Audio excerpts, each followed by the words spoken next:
Live from the Pathway Studios in Johnston proper. You are live from the path.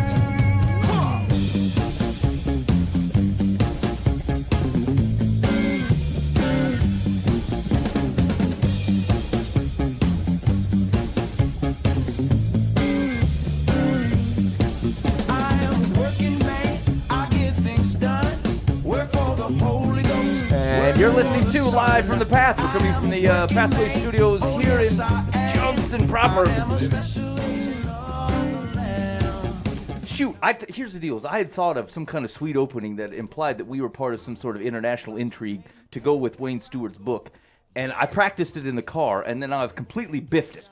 I forgot it right when I walked in here. That's probably a good idea. Dagnabbit. It's better than not. I kind of wanted to hear it, Toby. That's true. Here's the thing. Everything sounds more epic when you're doing it in the car. Right. You're saying it, and it sounds like it's just like in the shower. I got 15 good ideas in the shower, which means I actually had one good idea.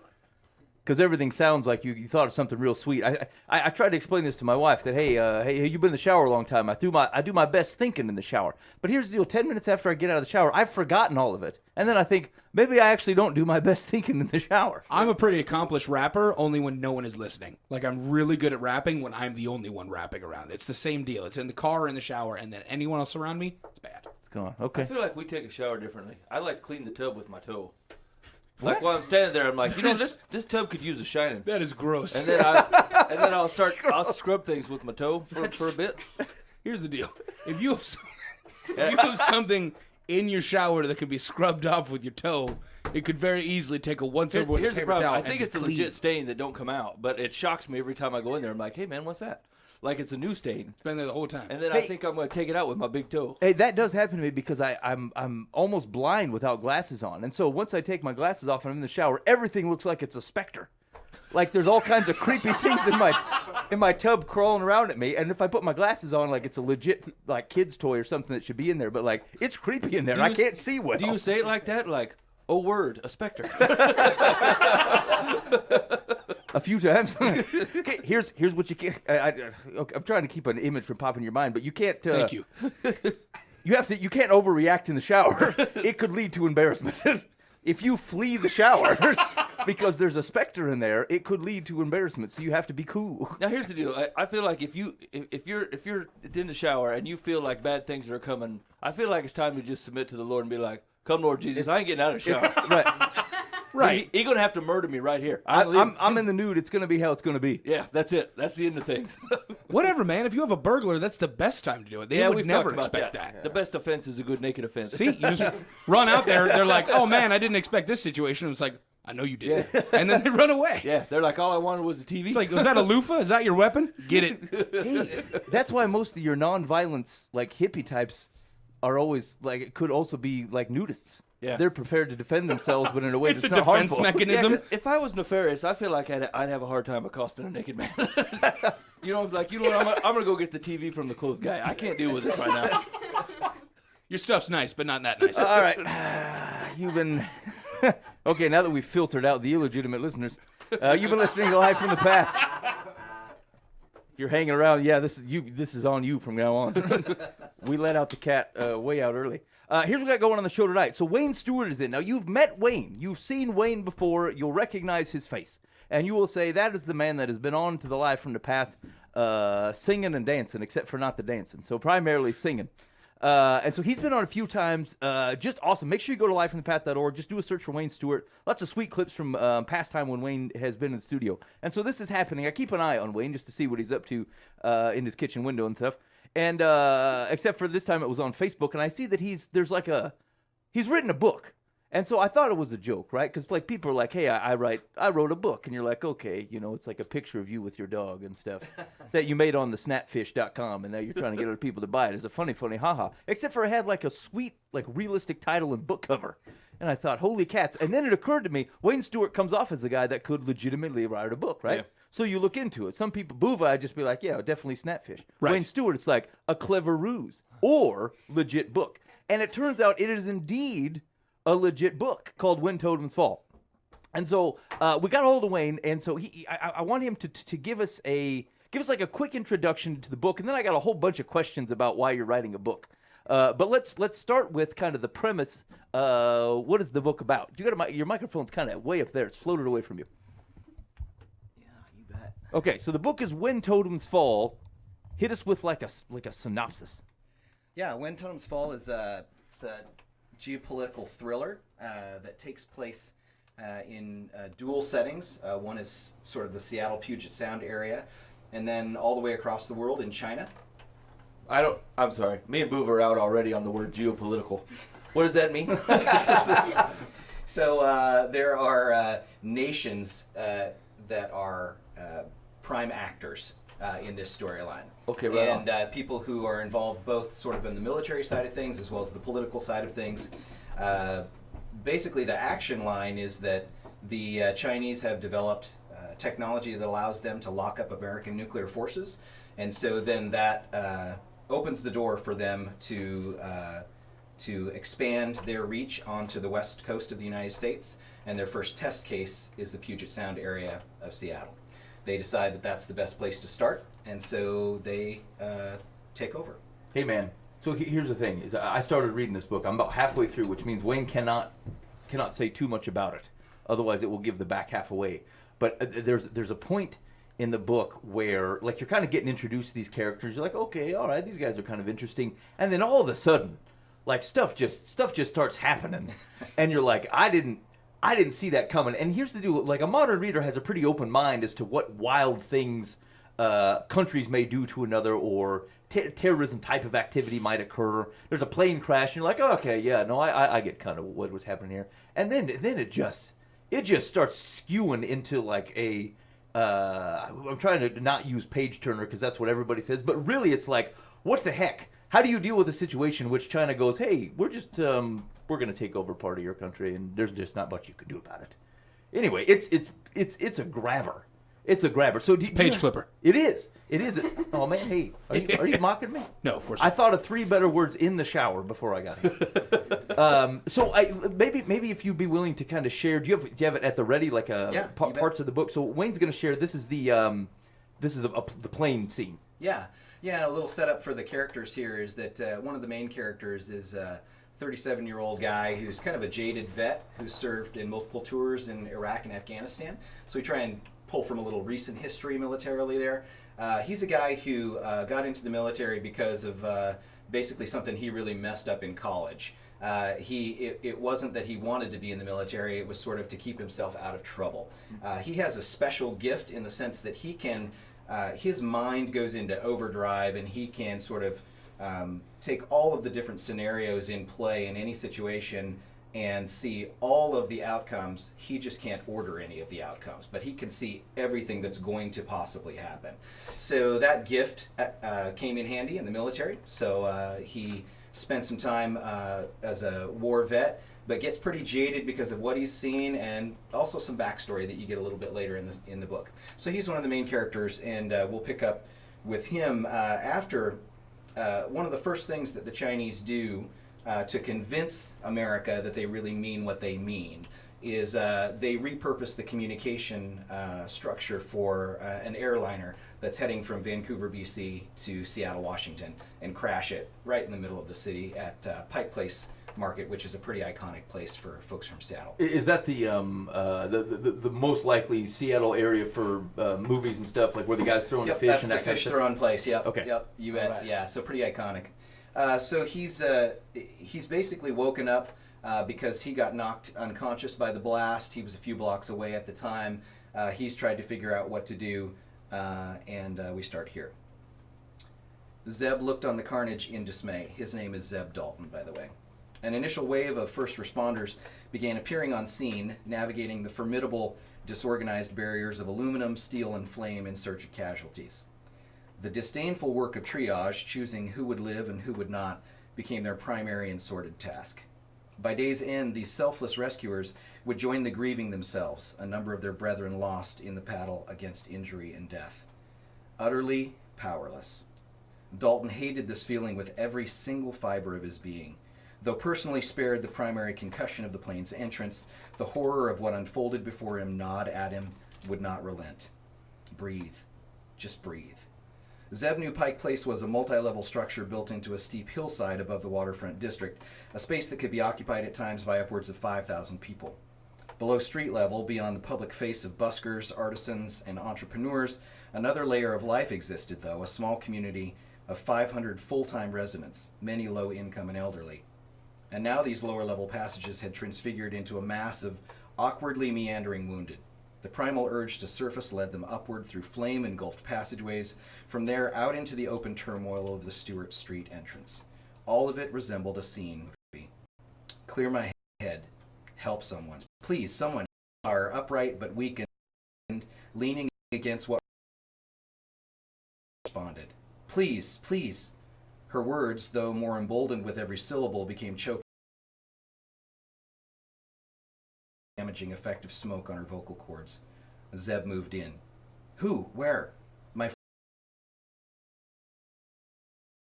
She's old. I could not free her. She's still alive. I heard her cry. His voice and courage were returning. Grease mixed with blood stains on clothing, it was still clear that she was beautiful and strong. Eastern European, possibly Russian or Czech. Zeb understood.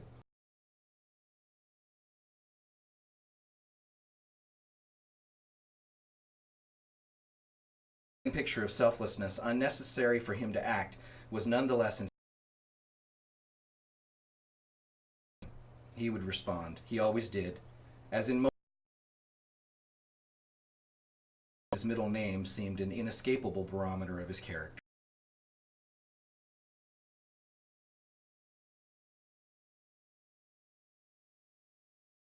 Instead, he appears to be standing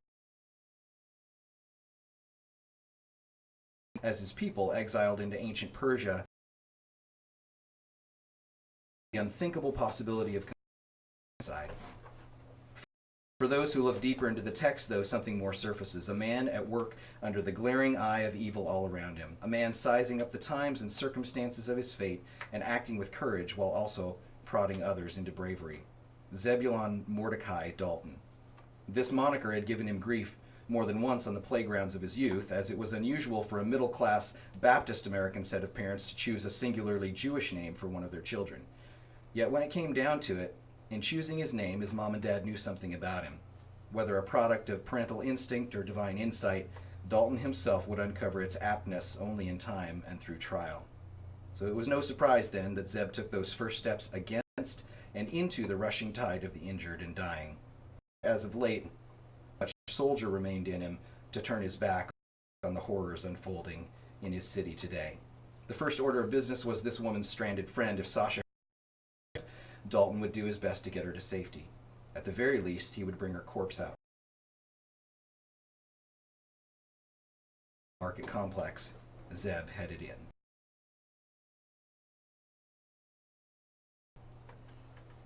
All right. That really does paint quite the scene. It does.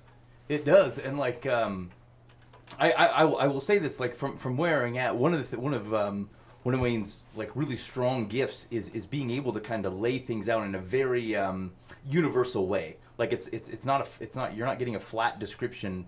You're getting a lot of the emotion. You're getting a lot of like kind of the nuance of the scene that surrounds it. And so that's true with the characters. It's true with the scene. It's even true for like the scenarios that are kind of playing around it. So like Wayne certainly has a gift for that. If I can embarrass you in a room. So and I would say the things that kind of grab you about that scene just continue to kind of explode as it goes through the book. Now, like I said, I'm only about halfway through. It could careen off the edge at the end. I'm not far enough. But so far, it's a high recommendation for me so far. And the book is When Totems Fall. It's by Wayne Stewart. Now, Wayne, if people are interested in picking up this book, where can they get it and when? Yeah, there's a pre-order right now for both Kindle and paperback. And you can pre-order the Kindle at Amazon. So you just go to Amazon and you search for When Totems Fall, and you'll see the pre-order page that's there ready to go. And then that drops on the 28th. Mm-hmm. So next Monday, is when the Kindle's available. And then 2 days later on the 30th is when the paperback's available. But you can also pre-order that. You just have to go to the website, which is whentotemsfall.com. at wordpress.com or Okay. .wordpress.com. Okay, sweet. So is this your first foray into the story writing, like fiction writing? Yeah, yeah. I did a nonfiction book, worship book. Yeah. We talked about that. Yeah, one. a year ago. But this was the first jump into fiction. So how long has this particular story been in your head? Just within that year, or you've been thinking on it for longer than that? It's been a 3-year process. Yeah, it started off as a really weird short story that was kind of like half rainy day bored activity and part personal dare. So, like, I've read a lot of, Clive Cussler and a lot of the major sort of action guys. Yeah. Probably from my mid-20s forward, I started reading some of those books, Clancy, and loved just sort of the big story, that was laid out in those, and characters that built over multiple books. So about 3 years ago, I was sitting around and I thought, yeah, I can do that, which was totally foolish, So I started into it and realized, there are real reasons why people do this for a living. Yeah. And give themselves to the craft and develop it over years and years. And but it's been a fun process, but it's taken a lot of time and a lot of commitment to it. But I knew I wanted to finish this story at least. Yeah. And felt like we needed to wrap it up here in the near term. So what are some of the things that surprised you about the process, or things maybe that you weren't expecting?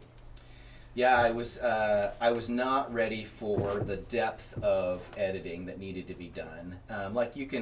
My experience has been, anyways, that you can devise some characters that you like. You can devise a general outline of a storyline, and you can sort of get it all in flow. But in order for it to actually read without distraction, that's where I think the real craft comes in. So folks that you do normally read and you go, wow, I really loved that story, you weren't pulled out of it in any way, right? Right. It's because they took the extra time to just make sure that everything worked right, the pacing and all that kind of stuff. So I'm very much on the front end of exploring this kind of thing. But it's been a good sharpening exercise in a lot of different ways, thinking, writing, all those kind of things. So I'm going to reveal my potential inability to read things right. So at the front cover's got a picture of, like, what it looks to me is like the Space Needle with the Chinese stars next to it. Is that Yep. I see. I must have looked at that 10 times, and it did not occur to me until about a quarter way through the book, and then it kind of hit me, and I felt very smart at the time.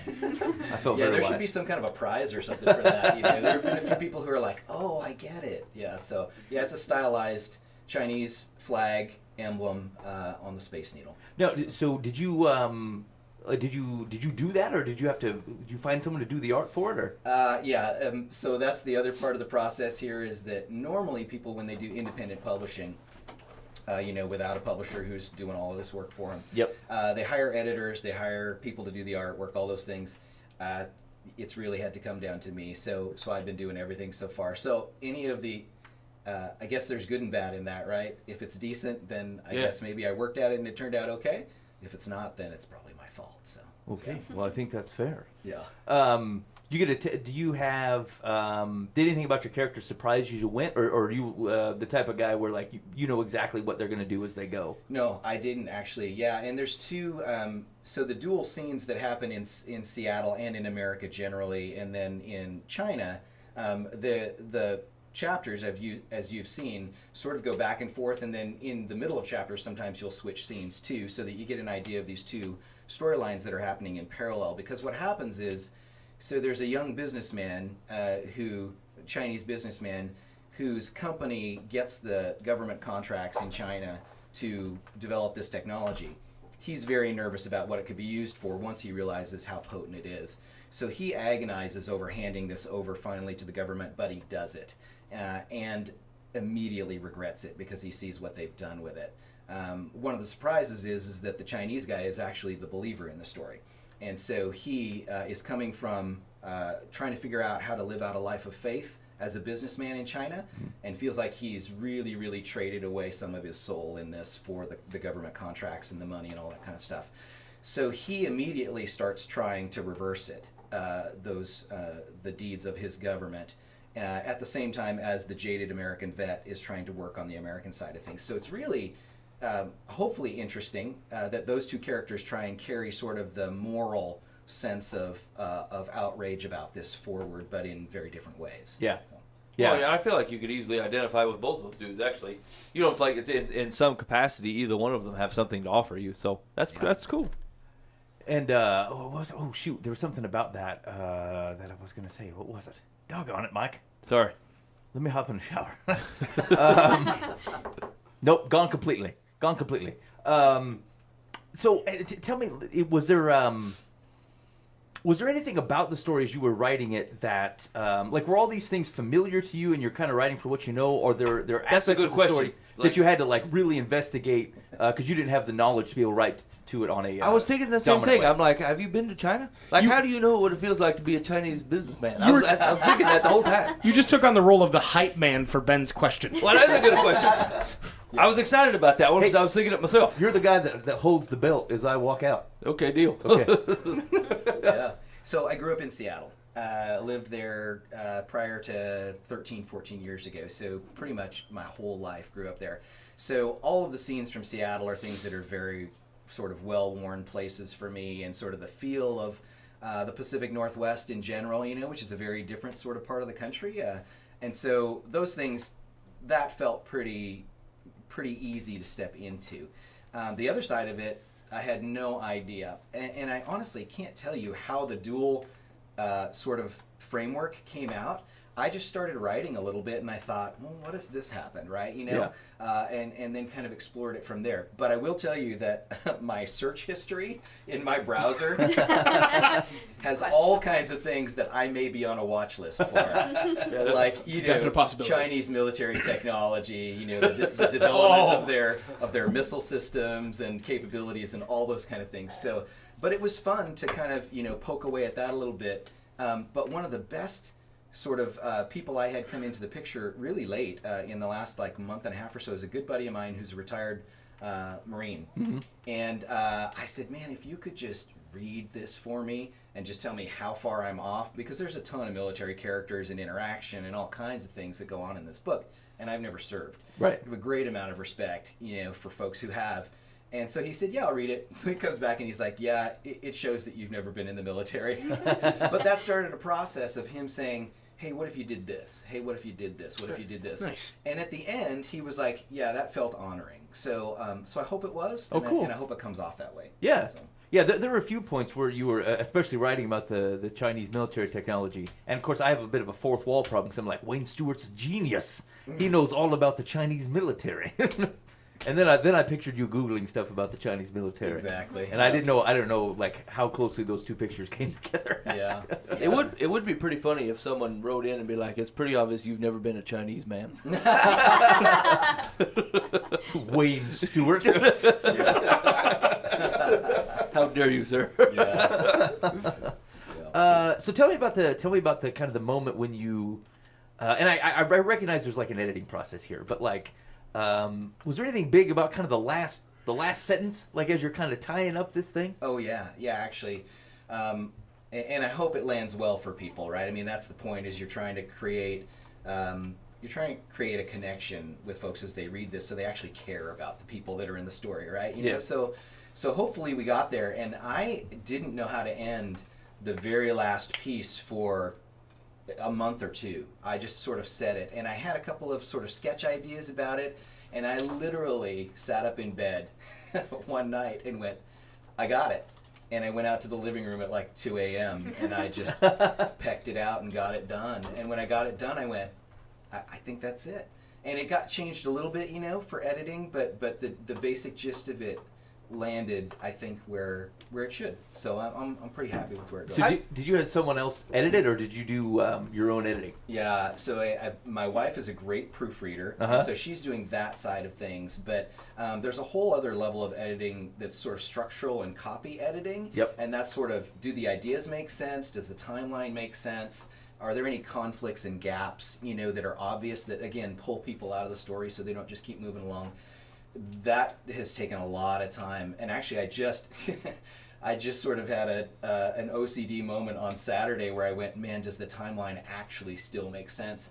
And I wrote out just a little 30-day calendar, and I just sort of sketched some stuff out on it and went, especially because there's dual time frames, and there's 15 hours of difference between Seattle and Right. Beijing. Yeah. And so some of those things you go, well, maybe some people won't care about this, but maybe somebody will. Somebody will. Yeah, They don't so- sell tuna that time of night in Beijing. Yeah, yeah, You yeah. should have known better. Exactly. Actually, you know, the truth is it's the right type of people, the people that really dig on what you're doing, that care about that kind Yeah. of thing. Yeah. And it does honor them as readers to pay close attention Now to things hold on, they care you're about. glorifying these guys. They've ruined the internet. No. You know what I'm saying? You can't barely put anything out where some Nerdenheimer come out of nowhere and be like, well, that doesn't seem right. His cell phone battery should be dead.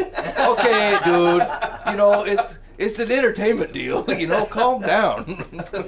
I hear what you're saying, but like it's those same type of people who like care about the things you cared about as you were creating art. Who like they might casually, and there's the common populace will casually enjoy some things, and then there's some guys who are like checking every frame. Basically, all your Star Wars, Star Trek folks. Don't judge me. I saw you look at me right in the face when you said Star Wars. I understand. I'm just saying, it's like a lot of times, although they can be your greatest critique factory, they also are the type of folks that really dig on what you do. That's true. So you don't even use the internet to its fullest extent. I've acquiesced to what you said. I still believe in what I said more. Okay, all right. Mike, did I cut you off? Did you have another question? I had one, and then we got on them Nerdenheimers, and then I can't remember. Oh, now I remember what it was. So when you were talking about the editing process, it seems to me like it would be really hard to read it fresh. You know, like you just wrote it, and like as soon as I write something, I'm like, that's gold. That's gold. You know what I'm saying? And then I go back and read it again. I'm like, yeah, still gold. You know? And so it'd be really hard for me to read something I've put together and not be trying to like secretly boost my own confidence, but like, yeah, I still think that's pretty good. You know, so like, is there something that you have to do to help read it fresh again? Yeah, I think well, two things that helped for me for sure is there were a couple of actual online tools that take from a fiction writer's perspective whatever you throw at it, and just comes back to you with a brutal red pen. And it's grammar, it's flow, it's pace, it's the use of terms, the overuse of terms, it's cliche, it's all this stuff, right? And I found some really great ones that people were actually using and highly recommended. So I plugged into a couple of those, and I literally spent like 6 weeks going through all of the chapters again at that point, and that was brutal, but I think it turned out really, really good. And then the second thing is I've had 2 different phases of beta readers for this. So I had an early manuscript, maybe even a year ago, that I had an initial group of a couple, 3 people, and I just said, would you just read this thing and just be honest with me, right? And they were people I knew they would give me good feedback. And then that moved forward into a last group of 3 or 4 that just finished up in the last couple of weeks. And they were super, super helpful. I mean, there are people who like this genre, don't like this genre, you know, but good readers and people who are thoughtful and people who give me good feedback. So, yeah, it's been a good mechanism. It seems to me like it, and maybe a process that I would not be willing to subject myself to, right? But like the process of refinement for a story like that, or how you write, or the style that you write in, or what you thought was, yeah, that was perfectly made sense, and a guy says it doesn't make sense, and I'm like, yeah, it does. You know, what do you mean it doesn't make sense to you? You know, and offering your story up and your writing style up for refinement, seems like you have the right heart for the best product, right? And opposed to just putting out, you know, what the story that you thought was gold and say go. And so that is pretty, and that's true with just about everything, right? Like if you're open for refinement, you'll get it, and sometimes harsher than you wanted or easier than you wanted, but it definitely happens. And so that sounds pretty cool. Sounds like a tough process. Yeah, I think if you want it to be better, Yeah. you've got to get some input, right? And then you got to figure out what to do with the input. And if you get multiple people or sources saying the same thing, it's probably something to take note of, you know. And I think too, you know, because I've never fashioned myself as a fiction writer, this was sort of more exploration than anything else. I was like, honestly, even when I got that manuscript done about a year ago and offered it to folks, I had no idea whether it was decent or whether anybody would want to read it. Right. You know, so I kind of was open-handed with it at that point, and yeah, it's worked out pretty good. Is there any characters that you had to lose that you wish you didn't want to but you had to? That I had to cut out? Yeah. No, actually, I haven't. You're able to hang on to yet. everybody. I was able to hang on Okay. to everybody. Yeah. Because it's a big storyline. it requires a lot of players, right? A handful of major players, Right. And then a bunch of folks who are just kind of around the edges, but hopefully add to the storyline. That's true. The platform of the story, the nature of the story, just give you a lot of room to play around because, like, it basically has an impact to the whole world, whichever lens you kind of want to focus in on and say, like, this is how this guy is dealing with it. This is what it looks like in the upper echelons of government. This is what it looks like for your quasi frontline uniformed, army sniper or something. You just get kind of you can kind of zero in on how that impacts part of the underground Christian contingent in China. Like, it's just a very cool kind of push in, bring back out, push in. It lets you kind of explore a wide range of the world without feeling too lost in a situation like that. So I want to say congratulations, Wayne. Like I said, about halfway through, and it's really a compelling read. And so I would encourage everyone to go check it out. Again, you go to whentotems.wordpress.com and you can pre-order the paperback, or I pre-ordered it on Amazon. Now, technically, I say I'm halfway through it because Wayne snuck me a copy, but like I still pre-ordered on Amazon as well. And so it's a dead easy process. It's just like ordering anything off Amazon, and then it'll just deliver it to your Kindle or whatever it is you use, and you can do it there. But once again, a big congratulations, Wayne. That's a heck of an accomplishment, and not just that you finished something, but you finished something that's an excellent read. So congratulations. Appreciate it. Excited for Wayne. Make sure you go pick that up. And here's the deal. We've talked about this with bands that have come in too. It's true with artists and things. But part of the great thing about art is the conversation is being able to engage in some way or other, right? So like as you read the book, react to it, right? Like it's okay to not like something the characters did. Like it's at least you're engaging in the story. I wish this guy would have done this, or I loved it. I love the heart of this person, or I love this, or I love that, or I hate this. Like it's all the cool part of kind of an artistic process, and so I would recommend kind of engaging in that and hit Wayne with some thoughts and some feedback on the. You can hook up with it on Facebook, and I think there's a place that you can do it on the. I thought I saw it on the website too. Or am I wrong about that? Yeah. Mm-hmm. Yeah. So you can do that stuff. So like just engage in art broadly. But this is a cool thing, especially kind of if you're in the area, to be able to engage kind of with Wayne and what he's put together. I think it's certainly worth checking out. Thanks so much. Okay, Mike, so you were talking to me about, I don't know, was it an article that you read earlier this week? Yeah. So, and it was, I saw it come across the Facebook or whatever, and I read it, and I was kind of excited about it at first, and then I thought about it for a second, and then I'm like, man, I don't know what I think. And so that's standard me fares. I have an instant reaction to something, and then I step back a couple feet, and I go, man, I have a history of being an idiot. And so I have to step back and see if I was thinking about it correctly. And so I'll read you the story real quick. It was in the local Des Moines Register here, but it was there was an act of vandalism against a bar downtown. It says, it's only been a few days since the Blazing Saddle was vandalized, leaving the gay bar with a shattered window, the result of a man throwing rocks. However, in the time it's taken to board up the glass and make arrangements to replace the second broken window in recent weeks, the LGBT-friendly bar in the East Village has been tremendous support from the community. A Christian youth group from the Two Rivers Church brought in a donation of $160, flowers and cards to show its support. Brian Smith, a Blazing Saddle employee, said the small act of kindness meant a lot, but the money needed to go somewhere else. We thanked them profusely, but said, we're actually going to put this in an Orlando fund, okay? Smith said. The bar has been gathering donations to send to the injured victims and families of the 49 people killed in Orlando at the massacre. When asked for comment about its donation, Two Rivers told the Des Moines Register, we prefer to let our actions of love speak for us. Like the out-of-the-blue gestures that the bar has been receiving from strangers in the Des Moines community.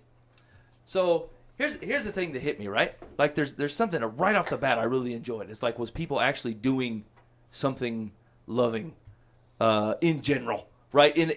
Toward a group of people that the church has reacted very poorly to and not done a good job in that area. And so like I read it right off the bat, and I'm like, you know what? Yeah. Okay, I can get on board with this. This is, I mean, they're showing love to people that don't normally get to feel love from the Christian community, and I thought, yes. And then I stepped back for a second, and I thought, this is going to sound terrible because this is what I'm struggling with, right? But like, are you helping someone put their Asherah pole back up? You know what I'm saying? Like something happened, and you didn't want it to happen, nor did you wish bad things to happen.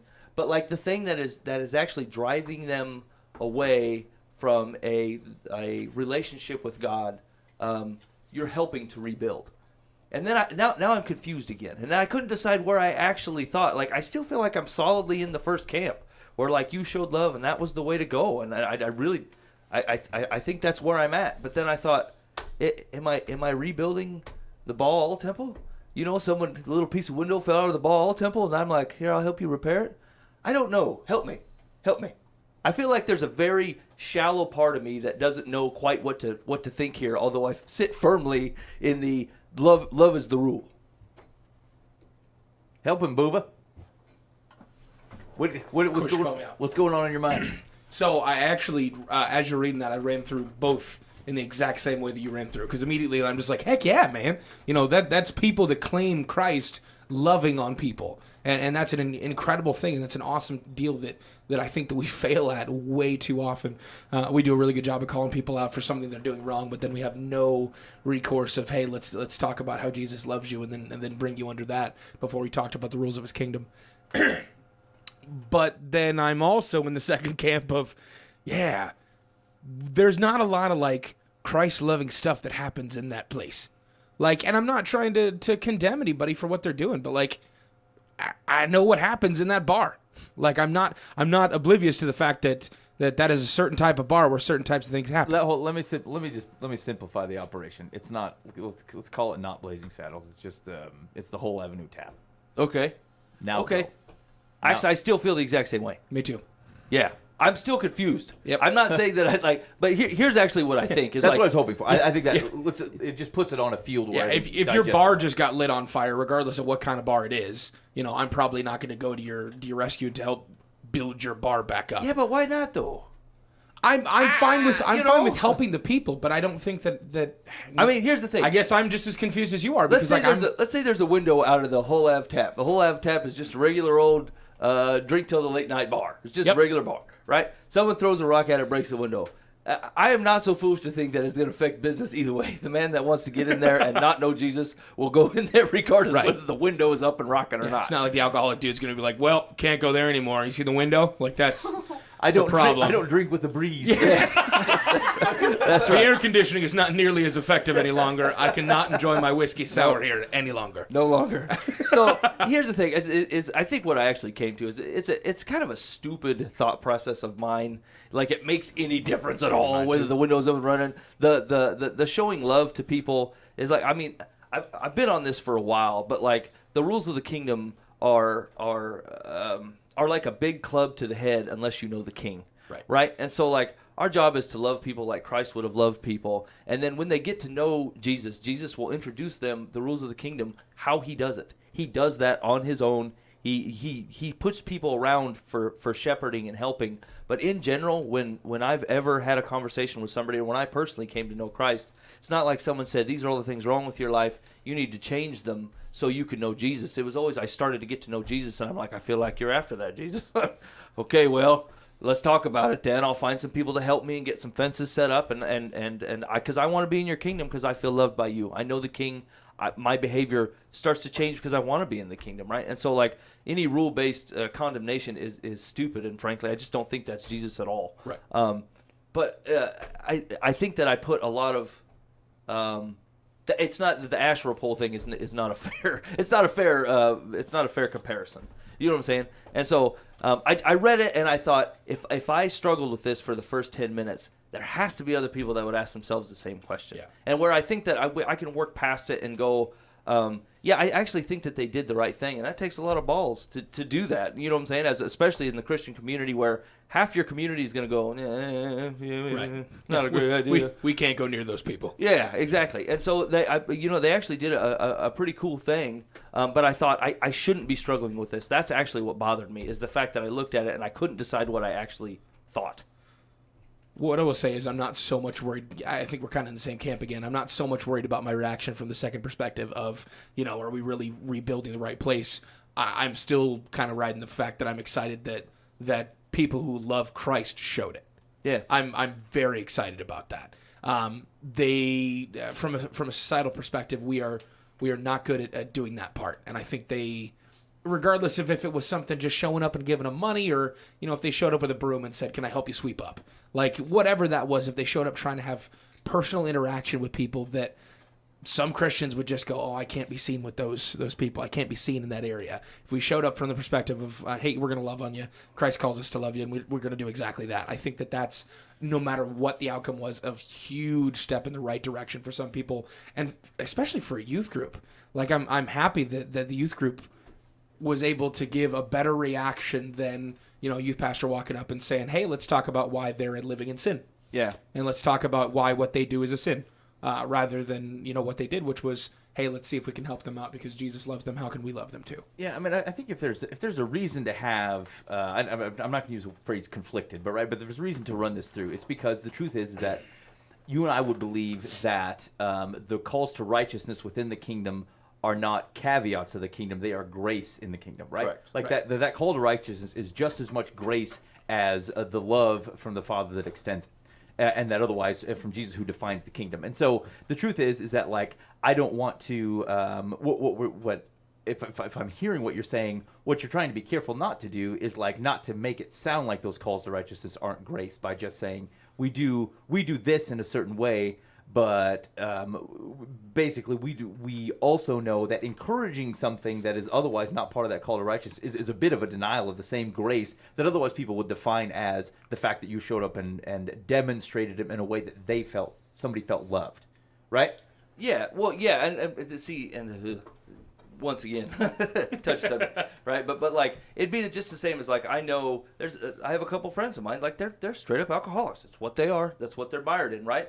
They feel loved when you bring booze over to their house. That's how they feel loved. When you don't do that, then they say, why aren't you loving on me? Why don't you come hang out my place anymore? Why don't we have good times anymore? And they feel like you're withholding your love, And when you're like, hey man, it's best for me not to give this to you. It's in your best interest that you don't have this thing. And like some of that is where that's coming from. And like I said, the thing that actually took hold of me more was I know better than my first thought.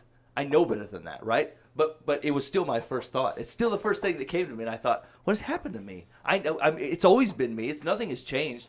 But like I know the grace and love of Jesus Christ, and I know what really unconditional raw love looks like. And still, my first thought is, I think they might be building Asherah poles. I don't know if we should fix the window. I'm like, I know better than this, right? Well, so why is this sticking with me so much? So maybe I wonder if let me present you two different scenarios and see which one sniffs right. Like. If someone said, hey, look, would you buy a window for the opportunity to demonstrate to someone who Jesus is for you? Yes. Okay. Would you buy a stripper pole and do the same thing? No. Okay, so it matters what you buy. Yeah, it does matter, doesn't it? It matters what you buy, right? There's something that... it seems like a very legalistic distinction that I'm trying not to make, but I think what I'm saying is that there's a level of... contribution here where like I care about calls to righteousness only because it's still a grace within the kingdom. I think those are still for our good, and so if like I could replace 15 windows a year for the next 60 years, and short of recognizing the love of the King, they felt loved in the way that they felt loved. But they're still in the same spot. But the truth, I would completely agree, though, is that like those calls to righteousness, frankly, only matter if they actually know the King. Otherwise, I don't know why I trust your moral authority over my own. Like when we talked about this recently, right? Like when people say, "Hey, I got to be true to myself," like that's not a surprise. In fact, they're telling the truth. That's a completely honest reaction. Because who else would I be true to? Short of I don't trust you, and I don't believe in an all-encompassing God. Why would I trust anybody else's call to be true to that? Like that doesn't make any sense. Pretty much all I got. Just me. And so the truth is, what we try to do is try to bring some level of moral authority in, coming from a God that they don't trust. And from a Jesus they don't follow. Of course, I mean, I would buff up against that if someone said, Zeus says you have to do the following. And I would say, right. I don't know Zeus. I don't have any reason to stop doing what I'm doing. He seems untrustworthy. Yeah, everything I've heard about him, he's a shiesty fella. Yeah, and so that's the thing. Is like, it frankly doesn't do you any good to say, Jesus says to do X, Y, and Z if they don't know Jesus, as they know Jesus. And frankly, if it's going to cost me a window to help people know Jesus, awesome. Right. I think that's fine. If it's going to cost me a stripper pole, that's not ends justifying the means, right? Like we say, we be faithful in the means. God will take care of the ends. That's provoking the means. But yeah. I mean, so let me say this is like I get the thought, right? Sure. It's because I care about the grace that comes through the calls to righteousness, but it makes sense in my parameter. when I look at some of this stuff, like Matthew 5-7 stuff that Jesus calls me to, those are grace for me. It helps me put up the right fences and say, look, man, I want joy and things that glorify the King, and I know it comes from these two things, so I want in on them. I want other people to be in on those two things, and so maybe I lead with that. I forget that they don't know the Jesus through whom which those things come, and without that connection, they rightfully dismiss them like I would from Zeus. True. And so, but the thought process exists. If I can give you the two of you guys a little bit of credit, because I would have thought I've gone through the same thought process. It's because I care about the righteousness, because it brings me joy and glory to the Father. Right. Yeah. And so, like, I get it. I don't think it's wrong to run through the thought process. It's just if you look at it from where other folks may be coming from. If our first reaction is to take out the calls to righteousness, but it's from an authority that they don't trust or love, I'm with them. Like, I get it. I understand where that's coming from, and frankly, a lot of Christianity is unfair. But I think it's the right heart. It's just the wrong process. We think these things are good for us; they will be good for others. But short of knowing the King, that's how I know they're good. That's where the definition of that they are good comes from. Is from the King and the kingdom through which they serve. And so, if you don't have that, you're not going to see it as good. And I get it. You know, I think. Like you see that kind of stuff happen, and this is obviously not a discussion on what they did or didn't do. Like I honestly, they seem like great folks to me. I don't have any judgment on any of that. But like I have a real, I don't know. I'd say it's a ting in me when I see Christians representing themselves in like when they boil Christianity down to like a slogan type of love. You know, I'm like, please don't do that. The real love is awesome, you know. The Jesus bumper sticker. It's just awesome, and you're like you're boiling it down to, see, you saw I did this thing or whatever. And like I said, this is not about them. They did not say that. They're like, you know, we don't have an interview to give. We're gonna let our love show. And like the only thing I can think of is they're like, would you like to talk about this? No. No, that's it.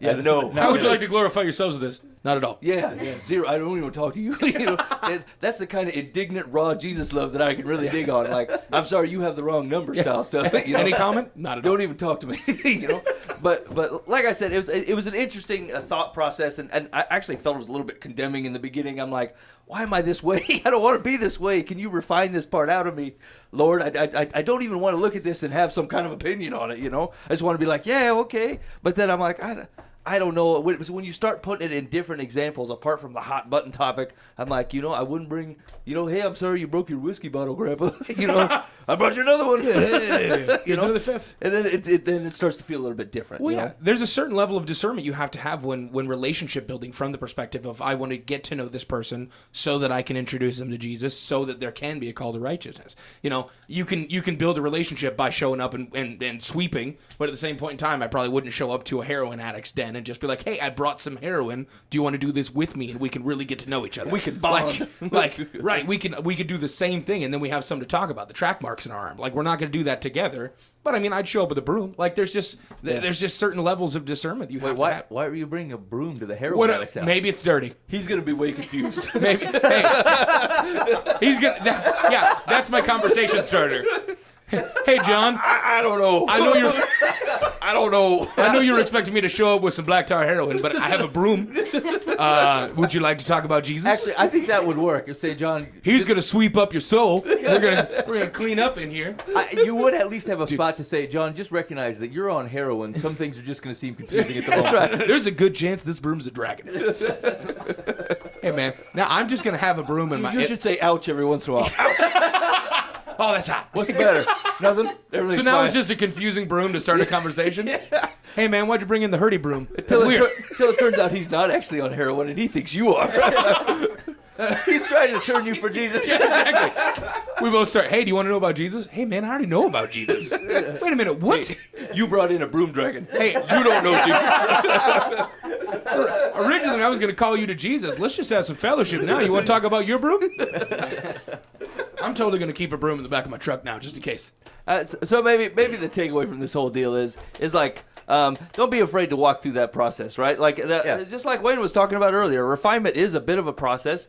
You got to figure out where you stand. And if it turns out that you're just dead wrong, you know, repent of that jazz and move away from it. You know, but like you can't figure out if you're dead wrong if you didn't stop and take a look at it and see what you thought and where it was at and where your heart was doing. So I don't think there's anything wrong with going through the process, but Be willing to be condemned for it. If you were just wrong, be wrong. Yeah. And then say, Lord, I'm sorry, change this way. And that's the thing is like that type of understanding of a it's not really a balance. It's like a full force on both things. Jesus has got down, and we traditionally stink at. Like, we swing harder with the right or left depending on what's going on in our lives or how we see a particular situation. And so, like, I think the Holy Spirit levels that stuff out for you. You just got to be willing to submit your the righteousness of your action over to it and say, look, I just tell me how to deal with this right. Tell me how to look at a guy in the right way. Tell me how to react to a guy in the right situation. And we can look at Jesus for our example. And then it starts to sort those things out. But here's the thing: is the pause is a value. The pause is a value in a Christian life where like we don't feel like we have to go half-cocked in any given situation and get on a microphone about something. Yeah. Right. That's why we run an hour show that people we couldn't do this type of conversation.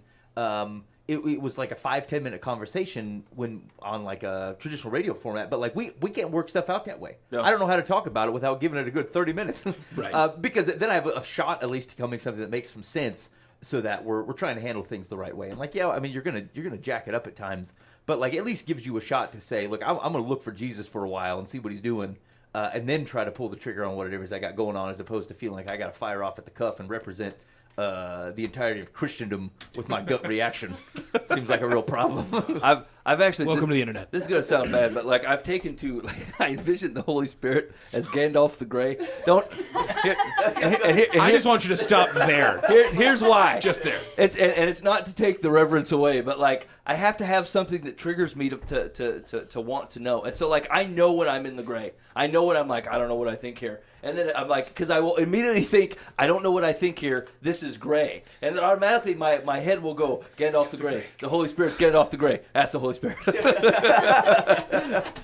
Because I know left to my own devices, I will fight to be the one that dominated the right thought. You know what I'm saying? Like, I will put myself in control of that and be like, you got to figure this out, Mike. You got to get to the bottom of this thing. But then Gandalf the Grey shows up and goes, nope. Holy Spirit's got this one. And I go, all right then, Grey, I'm out for a minute. I'll back it down. So I don't know if that will help anyone else.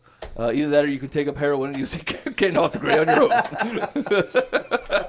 own. You may be holding a broom. I recommend the first go around. All right. Hey, you're listening live from the path. You can check out. I don't know why you would do this. Past episodes from the show at Live from the Path. Yeah, we have definitely not given them compelling reason to do so. Like I said earlier, the easiest way to filter out the good content is just do the search for Wayne Stewart. I feel like it's safe to do that. You can watch the first half. Well, maybe not the first 6 minutes, but after that, until Mike started talking, part of the show. And then there's some classic. Wayne's here. He was performing with Chris Akers, who's got a new album henceforth. We were trying to work out the right way to bring him in.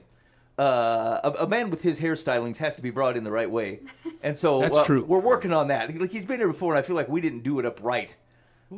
Chris Akers. Oh yeah, he's His got cool poster's hair. on That's the what wall, I'm man. saying. You see his poster? Look at that hair. Here's it. I almost took him off my Facebook feed because I can't take him anymore. You know what I'm saying? Like, I walk past the mirror, I'm like, ugh, and then I see Chris Akers on the Facebook. I'm like, come on. You could go outside looking a little rough sometimes, The man just has it, and that's I'm just Right, telling you. he's got it down. late night internet radio. The man's got it.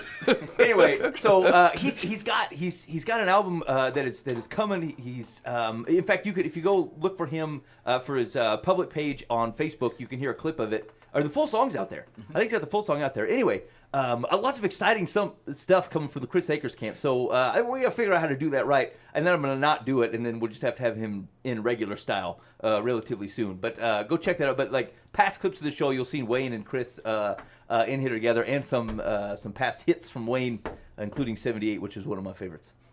Yeah, I do love 78. I know. That's what I'm saying. Okay.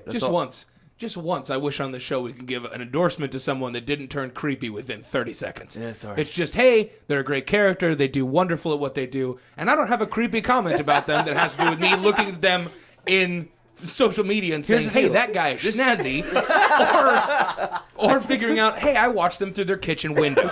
Like, just one time. I've been waiting years for one endorsement. People thirst for the type of honesty that we provide on the show. Where other people are like, yeah, Chris is okay, I like his tunes or whatever. Listen to his music. They are secretly thinking, that's cool hair. But they don't want to say that because they might be creepy. On Live from the Path, we tell it like it is. If See, we Nick think your hair Harris is know what I'm nice, talking about. Yeah. we'll tell you. If we think your hair is good enough to shame us, Yeah. It don't take much. we'll tell you. Okay, Mike, what do you got over there? Okay, here we go. It's Dear Live from the Path. Wayne, Emmy, feel free to jump in on it. It's advice time. Here we go. Dear Live from the Dear Live from the Path. I have officially found my biggest pet peeve. It's a pervasive issue with my generation of committing to something and not showing up. They'll flake at the last minute or refuse. This is you, Booba. Yeah, I was gonna say replace my generation with Boova. Trust me, in my head, I did what I have to do in Proverbs, and I changed fool to Boova. I totally just did a. This is someone. Was this one of you guys that complained about me? I wouldn't write them. Here we go. Booba will flake out at the last minute or refuse to commit to something because there's a possibility something better will come along. And he constantly shows up late, has become normal with young adults. Furthermore, despite the many technological advances that allow us to communicate quickly, Boova's failure to communicate about plans astounds and infuriates me. I've encountered this problem too often with Boova, and Boova. I am a lot of people to this person. I have tried to let it roll off my back. I have tried to let it roll off my back and remind people about how their rudeness affects others, but I'm not sure what else I can do. Obviously, I can't control other people. How can I express my frustration without being a monster? Boova, how's this handled? All right, here's the deal. You gentlemen have handled this correctly. There's a certain level of stop giving them a safe zone that needs to happen. If you've got someone in your life that is constantly terrible, if I'm in your life and I'm constantly terrible about telling you I'm going to do something and then not doing it, get away from their safe zone and tell them. Look them in the face and say, I can tell you 5 things in the last 6 months that you've told me you were going to do and you didn't do. Why are you being a fool? Why do you keep lying to me? And is this honestly how you want to act for the rest of your life? Because there's a good chance they need that. And I will tell you that I've had to have that before. Like within the last 6 months, I've had to seriously step back and go, I think it's James, where it's let your yes be yes and your no be no, right? Like, I know that that's kind of sort of in a different situation, but I kind of take that also from the perspective of, if I say I'm going to do something, I need to do it. And if I say I'm not going to do something, I need to stick to that. My generation is terrible at that. We are awful at saying, yeah, I can do that, but in the end, oh, it's just like a Facebook RSVP that I can just change at any time and go not going. And it's ridiculous.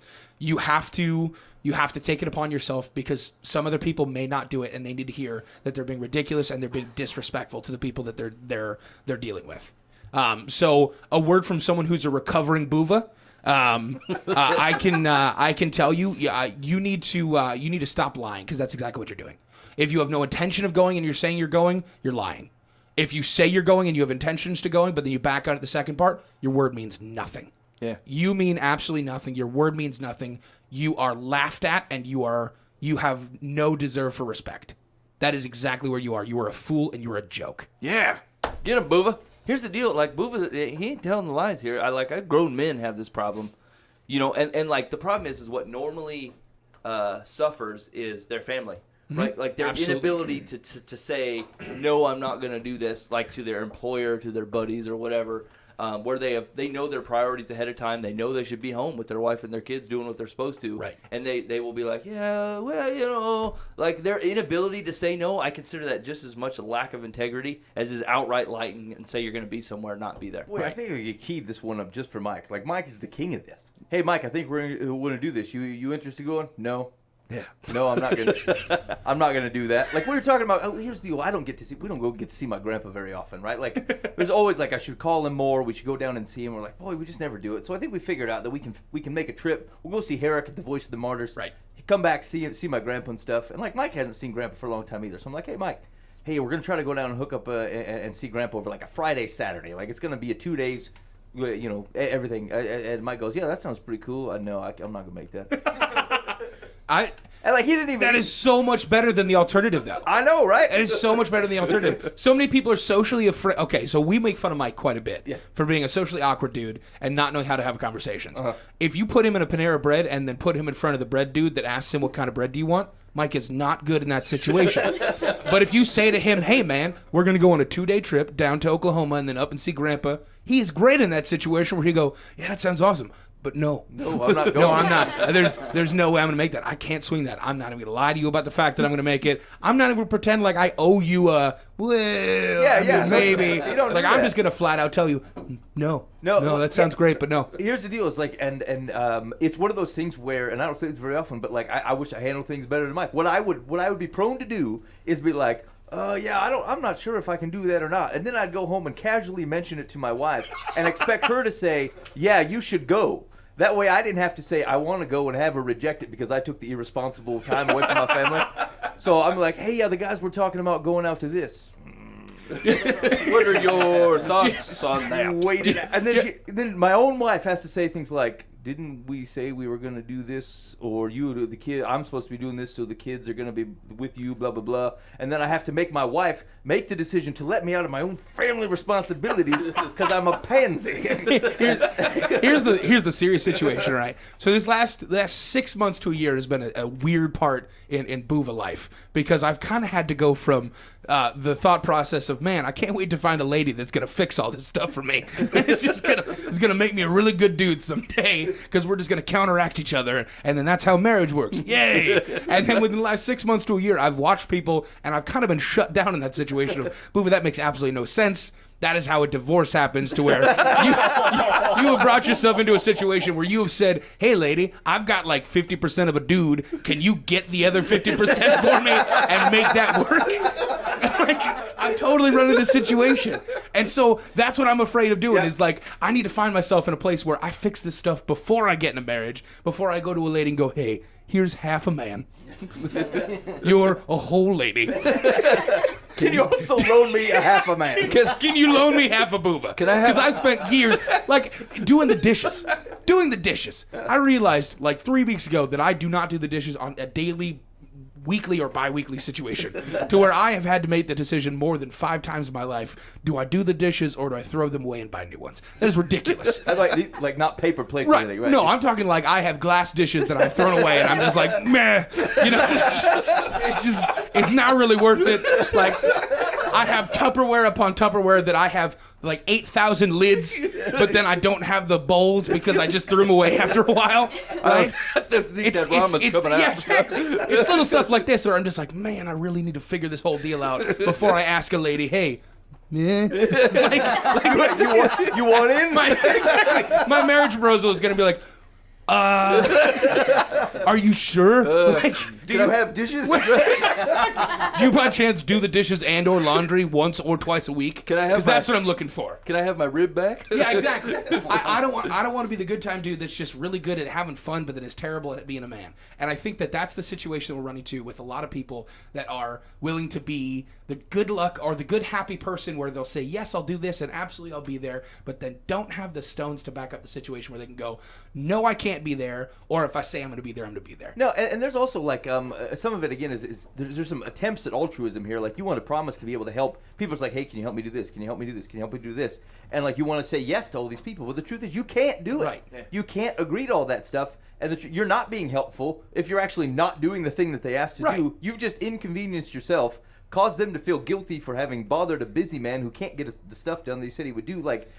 You're not actually, you think you're being helpful, but you're not. I've run into that before. I have like I'm not great at anything, but I'm pretty good at a lot of things. And so but there's like wide different ranges of people asking for help. Hey, I want to record a tune. Can you edit this video? Can you the judge a poetry contest? Like all kinds of weird stuff. And so I'll say yes to things, and then I'll be like, I'm not going to make that. I'm going to get that in time, and then maybe I'll get it done, but I'll get something done 3 or 4 days late. And I thought, my yes wasn't a yes, right? Yeah. Like, I could have just said, look, I can't do this. Maybe if I had a month, or like if I was honest at least about a time frame, but like, don't say yes if I can't say yes honestly, or at least, if there's a caveat to it, provide the caveat. Just be honest with people. It's kind of a two-way or a two-sided deal, because there's an altruistic perspective to that of I want to make sure that I'm doing the right thing for everybody, but there's also a pride deal to that too. Yeah. Where a lot of people are from look at it from, well, I mean, like a worship pastor walks up to me and says, "Hey, can you do backup singing on Sunday?" My pride goes, well, I mean, probably, yeah. That's I could definitely do that. Like I can sing some bars for a little bit. but then I look at it from the perspective, hey, God's got a lot of people. Like, he knows a lot of people, and probably a lot more people that can sing than I can. And so my altruism, which is really pride, is saying, yeah, I could totally be a singer because you need one. Or I could just go, no, you don't want me to be your singer. Wrong guy. I can stand there if you want me to, and I can, ooh, yeah. No, it's terrible, right? Like, it's awful. You find someone else, and you're doing someone a better service by going, I probably could do that, but there's definite possibility that God's got someone who's a lot better at that than I am. Yeah. Go find that person. I feel like if you are willing to embrace the social awkwardness, your life will eventually get better for you. Except for the Panera Bread. Yeah. Well, except for, I mean, it does come with baggage that you can't get rid of. Like when you're dealing with regular people, they're like, do you want a receipt? And I say, why? And Rather than just, instead of no thank you, I'm like, what for? And then we stare at each other for a couple seconds, and I just turn around and leave because I don't know how to handle that situation. What kind of bread are you looking for? I have no idea. It is embarrassing. We love you, Mike. All right, what's secular have to say about this one, man? Long story short, on the telling the truth thing is like your bolstered explanations on why you can't do something are completely not necessary. If you can embrace the social awkwardness of just saying, "Hey, we're having a party. Can you go?" Nah.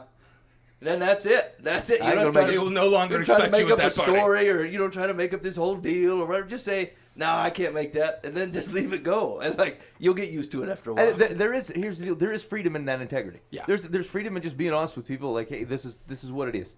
No, I ain't coming. Okay. Why ain't you coming? I'm not gonna make it. Yeah, I don't know. Just doesn't sound. I'm home. I'm Something about your personality in general just makes me not want to come to your place. I mean, whoops. Dang it. Secular says, I assume that you have already expressed your frustration to at least some of the people you have prescribed. If this happens regularly, it's a sign that they don't care how their behavior affects you.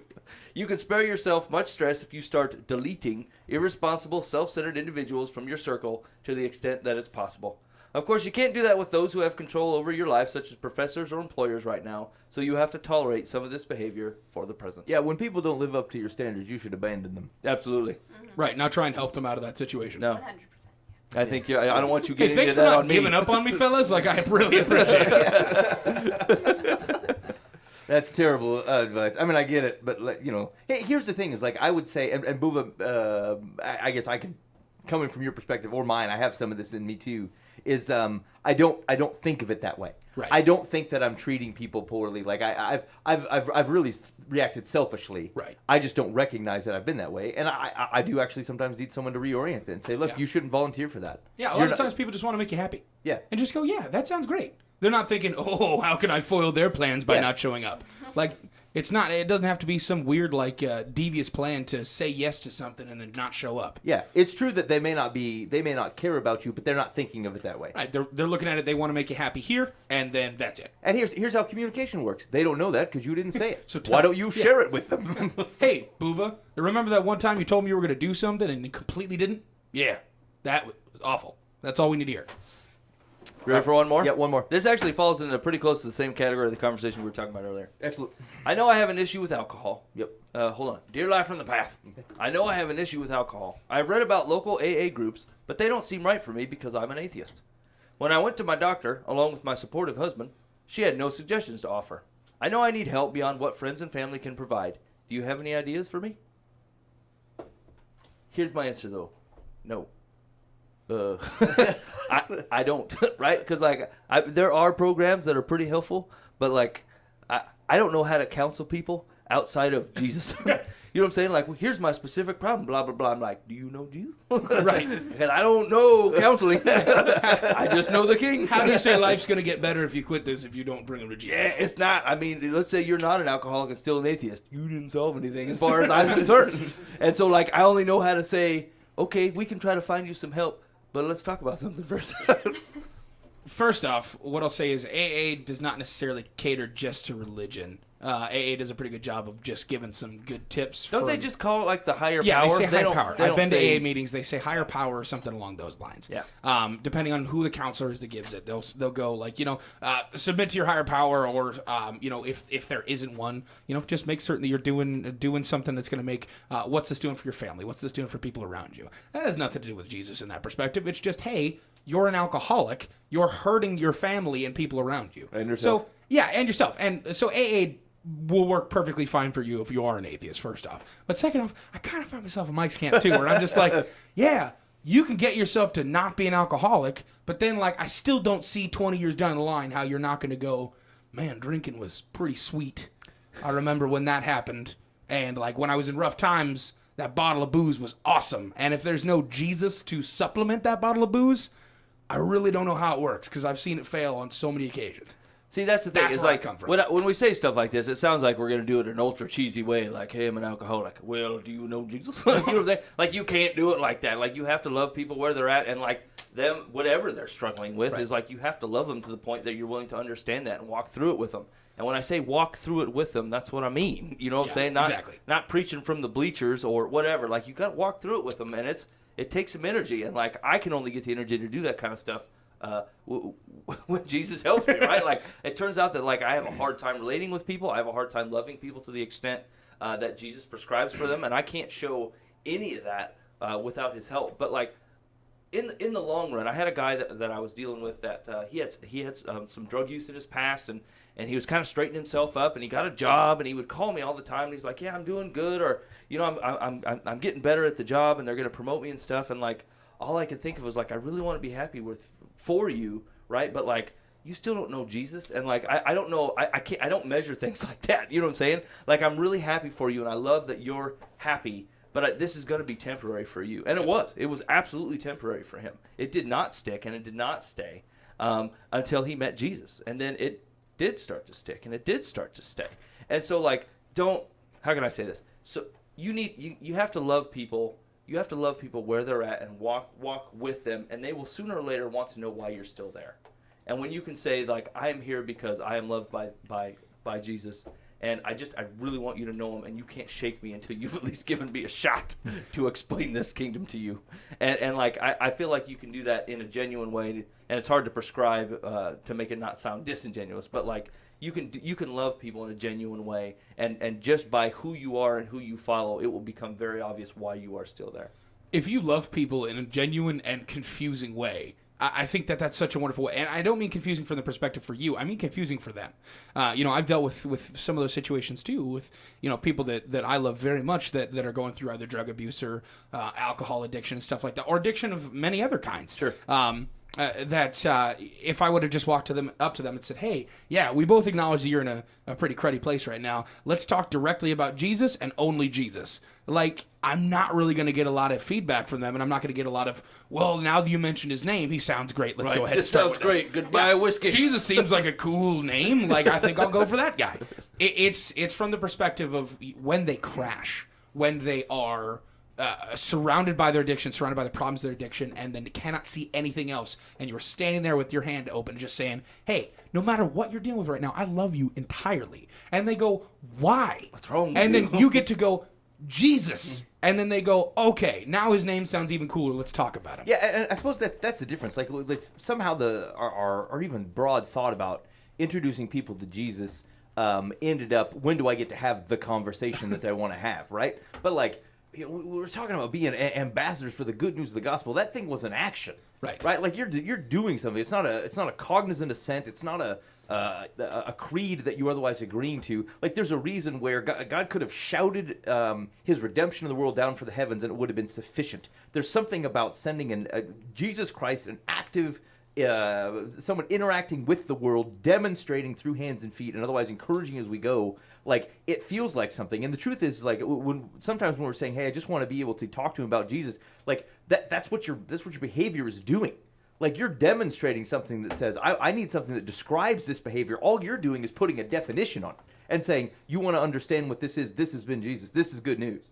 Like, and not only because, hey, your life's improving. That's not the point. The point is that there is a love that exists in the world that from which this type of thing happens. And people are drawn to that type of hope and the good news that comes with a kingdom which pours that out into existence. And so, like that's the thing, is we just need to understand those things differently. That walking alongside someone, those are feet that bring good news. Now Right. It will get articulated as Jesus, but like it's not a failure because you haven't been able to have a verbal conversation, right? Like it's part of the process. It's part of the nature of why part of how Jesus talks to our calls to righteousness looks like what we do.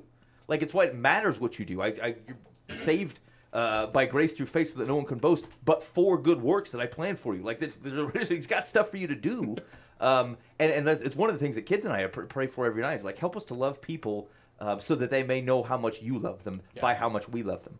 And that's still part of that process. So like what we need to be careful of is that like it doesn't feel like that's a fail. It's not a fail. It's a natural outpouring of loving people. And then frankly, Jesus becomes the definition of the way in which they understand such a thing. I feel like I can't ever say anything as well pointed as you.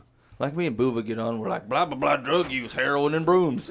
And then you say the right thing, and then me and Boova have to be quiet for another couple of minutes. I felt that way for a long time. Fair enough. Here we go. Secular says, the question was, do you have any ideas for me? Secular said, I certainly do, because there are secular alternatives to AA. And then she lists them.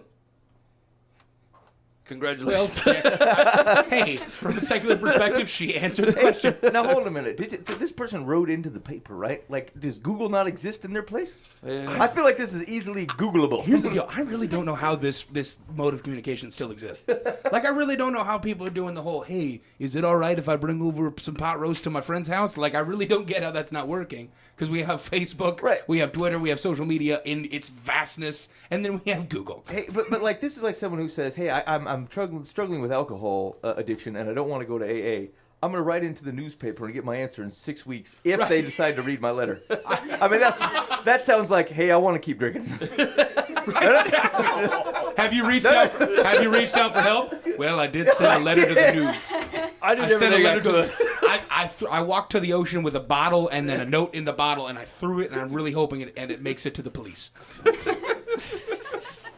I also, and here's the wrong thing that popped in my mind, which was, you said, I don't want to go to AA. And I thought, like, you don't seem to have, you got this drinking thing wrong. Maybe you're not right about Jesus either. Like, yeah, right.